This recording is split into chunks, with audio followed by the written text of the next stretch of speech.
Hey everyone, it's Brian from Puente Hyundai. In today's video, we're going to be taking a look at the 22 Palisade Calligraphy. Now in this video, we're going to be specifically looking at the steering wheel, and we're going to be going over each button and what they do.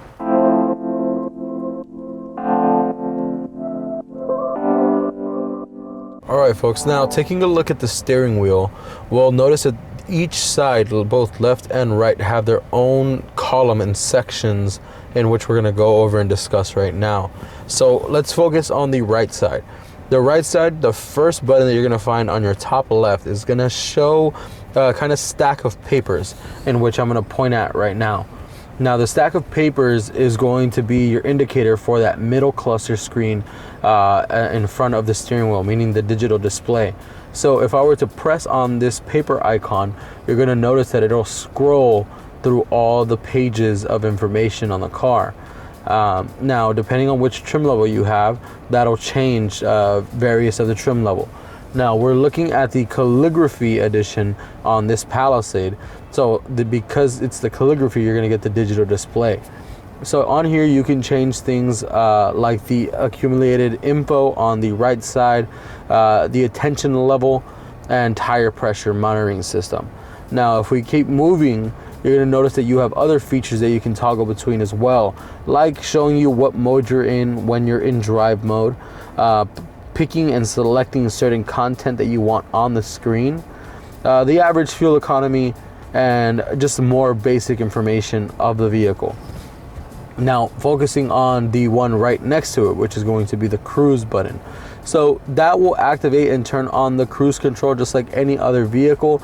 The only difference is that because this is a Palisade, the calligraphy, it won't activate until you get to about 40 miles an hour. So once you press that cruise, it'll show on the digital display up top cruise with a certain mph. Now you do have to hit a certain speed in order to activate this control. Once you do, it'll lock on using this right button. You would either go down or up, and it'll lock on to the miles per hour that you are at that moment. Now going down on the left side, going down one, you'll notice that there is a little vehicle with what looks like to be lines.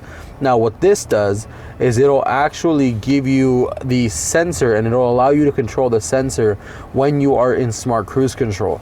Now again, depending on which trim level you are in, you will have something called a smart cruise control with stop and go. Now what this means is that this icon here allows the vehicle in front of you to keep a certain distance away from your vehicle. So by pressing this button, when we would be driving the car, it'll actually increase or decrease the amount of room that you have from your vehicle to the vehicle in front of your car while it's in cruise control range. Meaning if the car in front of you starts to brake, the car will notice, and it'll also start to brake using the sensors located in the front. Now the last and final button on this right side is going to be the cancel button, and basically that will deactivate both the cruise control or cancel any kind of features that you have locked on, like the radar or the set cruise control speed. Now moving on to the left side of the vehicle, starting on that left corner of the steering wheel, now you're going to notice a little voice icon. Now what that voice icon does is it's going to allow you to talk to the vehicle using that button, and if you are connected to the Apple CarPlay or Android Auto system, once you connect your phone via Bluetooth or USB cable, if you press that button, it will allow you to use Hey Siri or Hey Google in the vehicle. Now moving on to the one to the right of this, which says mode on the actual screen. Now what that button does is it actually allows you to have certain features through that mode button. So what that means is you can have things like Bluetooth audio, sounds of nature, USB music, or FM and AM selection. So you can activate that when you already have your media connected, or when you press that button, it'll switch in between the different modes that you have already selected. Now moving down one, you'll look to see that on the left side you have both a phone and a phone in the end position. So what that means is you can answer and hang up your phone calls using the steering wheel column. On the left side, you're gonna have the volume button, meaning this will control the audio output of the vehicle. If you go up, it will start to play the music or any kind of audio you have on the car, and going down will mute it or go all the way to 0.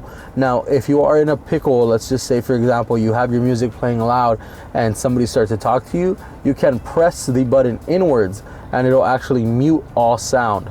Once you are done with the conversation, you can just press it again and it will unmute. Now, going on to the right side, you will have a button which basically you can go up and down. And going up and down with this feature, it'll allow you to go through FM, Sirius XM, regular FM and AM, as well as if you have any kind of audio plugged in through either Bluetooth or a USB cord, it'll also project on that.